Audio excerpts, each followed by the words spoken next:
So, music streaming and more specifically Spotify changed the entire world. But before we get to that, we need to travel back in time to when the concept of digital music was far off on the horizon.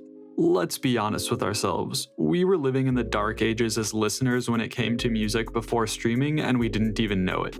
Music before streaming and digital files meant you had to go out to a store and buy a CD or cassette along with something to play it, not to mention the fact that physical music can be out of stock or simply not carried by a store that you live near. It was a total mess, and I'm thankful that I was born in a time where you can open your phone and tap on a song to have it playing instantly.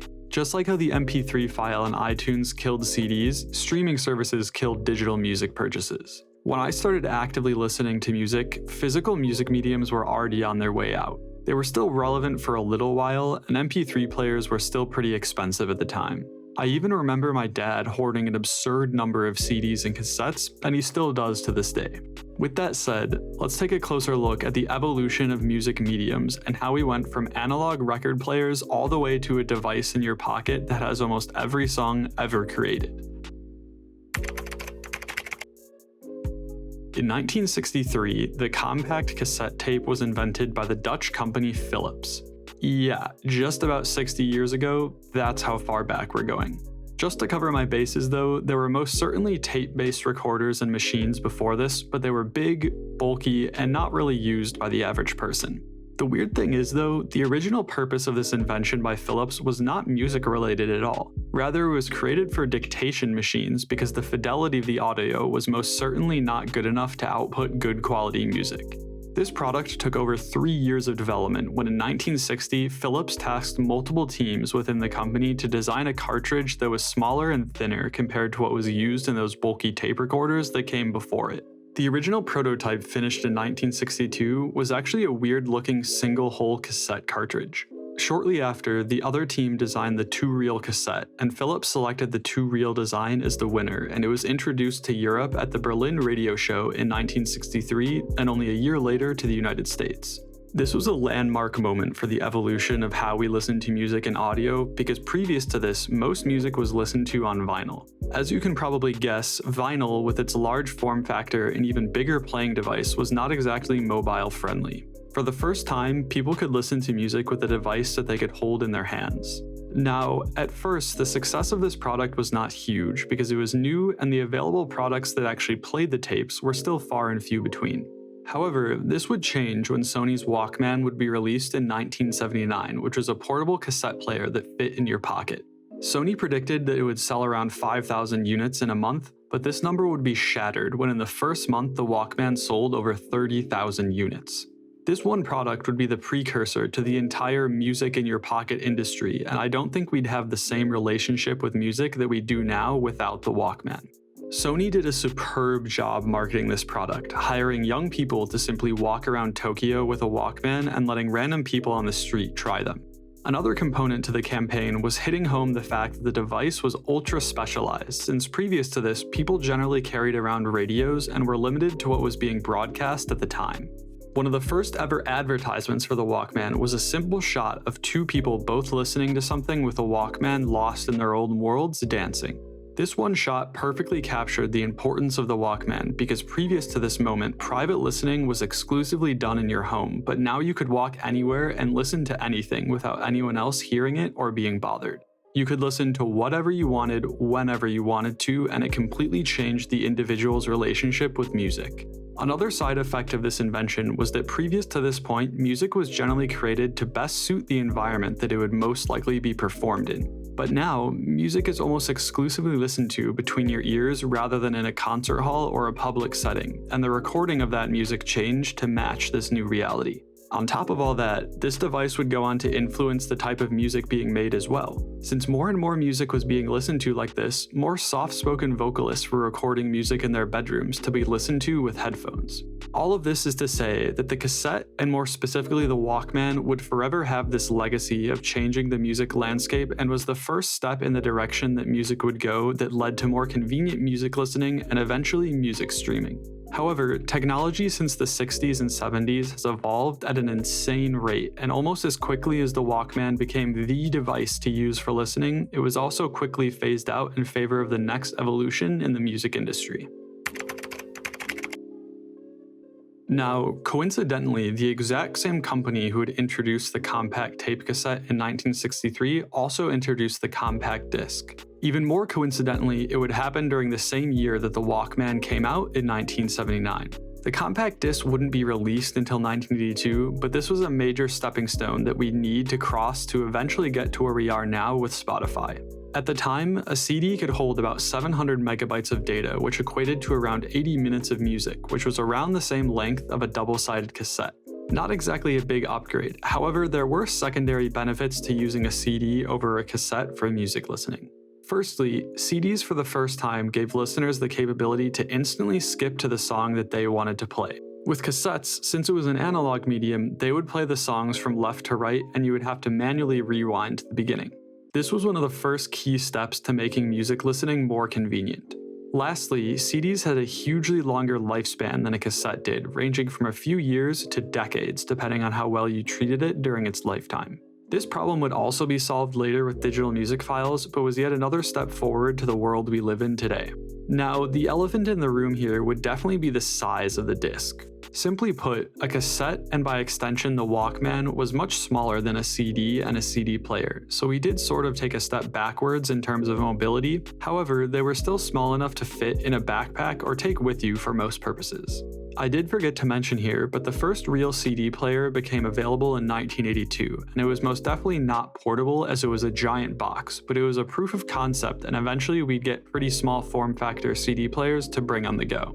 At first, it was slow to get off the ground, but that would change in 1985 with the release of the Dire Straits album Brothers in Arms, which was recorded on the latest digital equipment at the time. It was released on CD, and consumers started flocking to CD-based solutions in droves, adopting the new format. As you can see by the timeline we've laid out here, the music industry was evolving so rapidly that formats and technology barely lasted a decade before something new and exciting came to replace it. A little side tangent here, the original packaging of CDs was comically large, and that was done for two reasons: to make it easier to flip through on the shelves for consumers, as well as theft prevention. This so-called long packaging caused over 18.5 million pounds of excess trash, not exactly what you want to see. The public outcry over this insane packaging would lead to this being phased out in favor of much smaller plastic casings with the album arts pasted on the inside with a sheet of cardboard. The last thing I want to cover here is the release of the CD-R. This format would mark a time where consumers could rip content to computers as digital low-quality files. It took hours to do, but because a CD from a store cost between $17 and $20, it was clear this technology was here to stay. The CD-R would be one of the last key steps before music went fully digital and could be copied and shared between anyone online. Similar to how CDs killed off cassettes, CDs would slowly begin to be disrupted just over a decade later by a little company called Napster. Now, if you lived during this time, you'll remember how absolutely insane it was. Napster launched a giant wave of piracy on an unprecedented scale, nearly bankrupting many labels and uprooting the music industry in general. Founded by Sean Fanning and Sean Parker, this platform made use of the fairly new MP3 format. By utilizing this compressed format, it made the sharing of large amounts of music feasible, and that's exactly what both Fanning and Parker did. This one program would be one of the last pieces to the puzzle when it came to how we arrived in a post-Spotify world. Napster encountered many legal difficulties in its short career, and if you're interested in hearing about those, please let me know in the comments. Anyways, after a lawsuit from A&M Records, Napster was forced to shut down in 2002, but that didn't stop a horde of other developers wanting to get a piece of the pie developing similarly designed programs during the same time period. The floodgates were open, and the music industry was never going back. Bringing the whole blatant piracy game to a whole new level, LimeWire launched in 2000 with a peer-to-peer sharing system similar to torrent clients, which are still in use to this day. LimeWire was used to upload and share music files by users without any cost to the end user, just like Napster, making it extremely convenient to use. But just as Napster before them, LimeWire encountered legal issues and strong pushback from the music industry. In an attempt to become more legitimate, LimeWire Pro would be released promising less viruses, better file vetting, and an overall better experience for a small fee. Hilariously though, if you've watched Nakey Jakey as he covered this in a video he made about music piracy, you'll know that the internet does what the internet does. LimeWire Pro became the #1 download on the free version of LimeWire, essentially becoming useless as people would just illegally download LimeWire Pro on LimeWire. Now, RIA, the Recording Industry Association of America, was not happy about any of this because it was costing them money and they were extremely butthurt. They even tried flooding these services with fake or corrupted files in an attempt to dissuade people from using them. Artists too saw this as a threat, as they saw floods of people illegally downloading their songs, but it wasn't all bad. Soulja Boy became notorious for uploading his music to these services to gain popularity and use it as a tool to further his career, and that shit worked. For a long time though, LimeWire succeeded in avoiding shutdown by arguing that they, just as Google, were just a search engine and couldn't moderate what their users did on their platform. But all of it came to an end in 2010 when a US federal court issued an injunction ordering LimeWire LLC to prevent the searching, downloading, uploading, file trading, and/or file distribution functionality and/or all functionality. This brought LimeWire's reign over illegal music sharing to an end. However, even with all of that said, these services were an important part to how we arrived in a post-music streaming world. It was clear that the music industry had no choice but to try and make the best of the situation they were in, as the proverbial genie was out of the bottle, and that's how we arrived in 2006 with the creation of Spotify. Holy fuck. We were more than halfway done with this video and I haven't even begun talking about the actual topic. My fault. Anyways, although Spotify was founded in Stockholm, Sweden sometime in 2006, the official launch would not happen until 2008. Later, Spotify arrived in the United Kingdom in March 2009, making it the first English-speaking country to get the privilege of legal streaming. The following year, Spotify expanded into France, Spain, and then the Netherlands. And in 2011, we finally got to experience the revolution here in the US. In the following years, expansions into Austria, Belgium, Denmark, Germany, and Switzerland followed, which was the start to the global revolution in music consumption and the beginning of the music world that we know today. A familiar name would be seen here, as Sean Parker from Napster would be recruited to help Spotify win over labels and help Spotify secure over $100 million in funding to launch in the US. Now, I remember being told about Spotify from a friend at school during my senior year, and it completely changed my relationship with music. Previous to this, I owned a crappy MP3 player as well as an iPhone 4, which I barely used to listen to music. My main way of music consumption was by playing YouTube videos in the background, but with Spotify, I started listening not only to more music, but to many more different artists because it was so easy. Things started off pretty interesting with Spotify, as it had lost money for many years as a startup, but was making labels off like bandits. In 2010, the Wired publication reported that Spotify had generated more money for labels than any other retailer, online or physical. This was definitely the beginning of the end for physical music purchases as well as digital.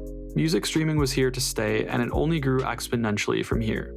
In 2011, Spotify would see paying subscribers double from 1 million to 2 million, and a year after that doubling again to 4 million. In 2014, this number grew to a staggering 15 million, and in 2020, we'd see a huge milestone reaching over 130 million paying subscribers. Holy fuck. Things were looking good for Spotify, however, this was only on the consumer side. Looking at other facets of the business, some artists were most definitely not happy with the amount of pay they received for their streams, and people like Taylor Swift would protest the platform, removing all of her works. She would say things like, "I'm not willing to contribute my life's work to an experiment that I don't feel fairly compensates the writers, producers, artists, and creators of the music." She would come back 3 years later, however, she was not the only one. Jay-Z went as far as creating his own streaming platform to compete called Tidal, which was marketed as a premium product. A funny tangent about Tidal here would be the absolute disaster that happened with Kanye West's Life of Pablo album. He decided to release it exclusively on Tidal, which had a tiny user base at the time, which resulted in the album being pirated over 500,000 times in its first day of release. Anyways, Apple Music would also join the fray in 2015, and with its massive reach, secured deals from major artists to stream their music on Apple Music before anyone else. There was even a feud between Spotify and Apple because people who paid for their Spotify subscriptions through the Spotify app downloaded from the iOS App Store would have 30% of their money go directly to Apple. Spotify urged its users to subscribe from their own website to avoid this fee. Other companies would join in, stating how Apple and Google abuse their spot at the top of the market, siphoning money from people developing on their platform, and this would all come to a head in 2017. Spotify, amongst others, drafted a letter to the European Union's antitrust body about this 30% fee, although Apple argued Spotify would not have seen as large of a success without the App Store. On top of all this trouble, Spotify would come under fire again because people had accused Spotify of taking payments to feature specific artists' songs on their curated playlists. Thankfully, this was later confirmed to be false, and the pay-for-playlist schemes were generally for unofficial playlists only. Things weren't all gloom and doom for artists though, as in 2017 Spotify launched their Rise initiative aimed at promoting emerging artists. To support writers and artists even further in 2020, they launched Written By playlists, giving fans an inside look to the processes of their favorite creators. Spotify would also make another smart move, expanding into the podcast space, acquiring exclusive rights to large podcasts like the Joe Rogan Experience in 2021. And now we arrive in 2022, where Spotify continues to be the largest music streaming service out there, serving over 350 million monthly users. All of this is to say that I think this roller coaster of a ride for the music industry highlights an important detail. People's craving for easier and more convenient methods of doing the things that they love results in companies innovating for better or for worse. Without all these inventions highlighted in this video, we would not be where we are today. Spotify can be seen as a beacon of innovation to the consumer, an evil corporation by the artists who are forced to use it, or an easy way to generate profit by the labels. Whether you think music streaming is a bad or a good thing, it's safe to say that this method of delivering music to fans is here to stay, and we might as well try to make the best of it. This video topic was a bit different from my previous, but I'd still like to keep my music-related roots, so I hope you enjoyed this departure from my usual DAW history videos. Thank you guys for watching, stay safe out there, and I'll see you in the next video.